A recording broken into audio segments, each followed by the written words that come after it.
रामकृष्ण हरी मंडळी, तर हा माझा यूट्यूबचा पहिला व्हिडिओ आहे आणि यात मी अंमळनेर रेल्वे स्टेशनची संपूर्ण डॉक्युमेंटरी म्हणजेच इतिहास कव्हर केला आहे.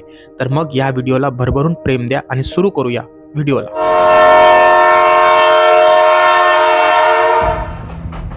अंग्रेजांचा काळ सुरू होता. सन 1986 साली अंमळनेर रेल्वे स्टेशनच्या बांधकामाला सुरुवात झाली आणि तिथून तब्बल 14 वर्षानंतर अंमळनेर रेल्वे स्टेशन हे संपूर्ण बांधून तयार होते. ब्रिटिश काळातलं इंडियन पेनिन्सुला रेल्वे म्हणजेच आताचा सेंट्रल रेल्वेच्या अंडरमध्ये येणारं हे स्टेशन म्हणजेच अंमळनेर रेल्वे स्टेशन.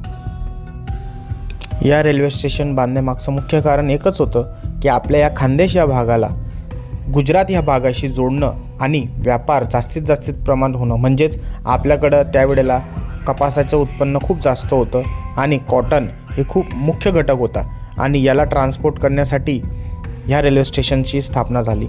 त्यावेळेला खानदेश या भागाला गुजरातशी जोडणारं एकमात्र स्टेशन म्हणजेच अंमळनेर रेल्वे स्टेशन होते.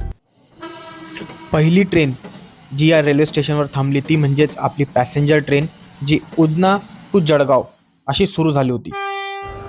ट्रेनचा प्रवास हा लोकांसाठी नवीनच होता आणि त्यावेळेला अंमळनेरवरून उधन्या जाण्यासाठी 4 ते 6 आणे असा खर्च लागत असे. म्हणजेच आज आपल्याला 200 रुपये खर्च येतो, तिथं त्यावेळेला 6 आणे असं तिकीट होतं. कालांतराने स्टेशन एक सजीव ठिकाण बनलं. ट्रेन प्रत्येकाच्या जीवनाचा एक महत्त्वाचा भाग बनला. दुसऱ्या महायुद्धाच्या काळात जेव्हा रेल्वे आवश्यक होती, सामान व मालवाहीचं कार्य महत्त्वाचं ठरलं.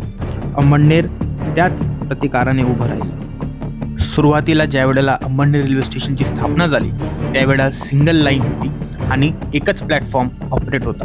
काळानंतर डेव्हलपमेंट होत गेली आणि आता तिथं 3 प्लॅटफॉर्म आहेत. ही जी ट्रेन तुम्ही दृश्यामध्ये बघतायत ही आहे आपली पॅसेंजर ट्रेन म्हणजेच सुरत भुसावळ, जी 2 वेळा असते. दिवसातनं 2 ट्रेन्स असतात आणि ह्यात सर्वात जास्त खानदेशातील प्रवासी प्रवास करतात.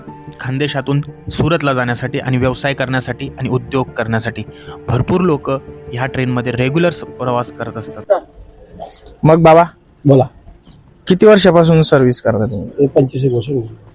25 वर्षापासून वेंडरचं काम 2001 मध्ये चालू केलं. 10 वर्ष मिल मध्ये आणि 2001 पासून तर 26 वर्ष कामाच वगैरे.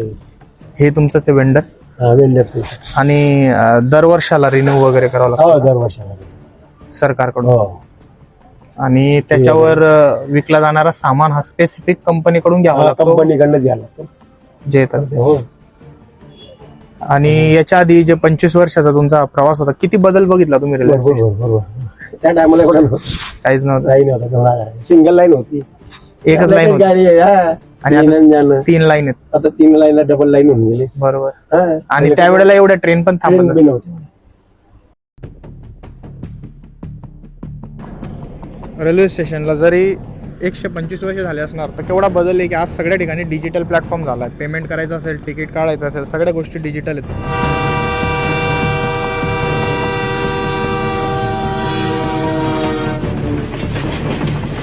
इंग्रजांच्या काळात अंमळनेर रेल्वे स्टेशनच्या बांधकामामागचा मुख्य उद्देश म्हणजेच आपल्याकडे उगवला गेलेला कापूस हा त्यांच्या देशामध्ये ट्रान्सपोर्ट करण्यासाठी. म्हणजेच कसा तर अंमळनेर रेल्वे स्टेशनवरून हा कापूस सगळा गुजरातला जायचा आणि गुजरातवरून त्यांच्या देशात म्हणजेच इंग्लंडला ट्रान्सफर व्हायचा.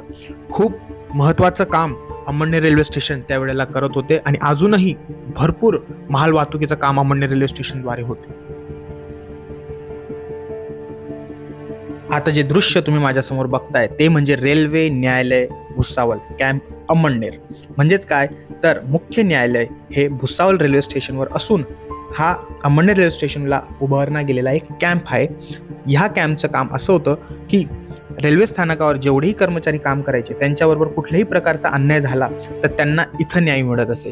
कुठल्याही पॅसेंजराबरोबर रेल्वे स्टेशनवर काहीतरी घात झाला किंवा अन्याय झाला तर त्यांना सुद्धा न्याय इथे मिळत असे. त्यासाठीच उभारण्यात आलं होतं हे रेल्वे न्यायालय भुसावळ कॅम्प अंमळनेर. चला तर मग मंडळी, भेटूया पुढच्या व्हिडिओला. तुम्हाला जर का व्हिडिओ आवडला असेल तर नक्की शेअर करा, सबस्क्राईब करा माझ्या यूट्यूब चॅनलला. हा माझा पहिला व्हिडिओ होता आणि नक्की कमेंट करून सांगा की व्हिडिओ कसा होता आणि तुम्हाला आवडला का.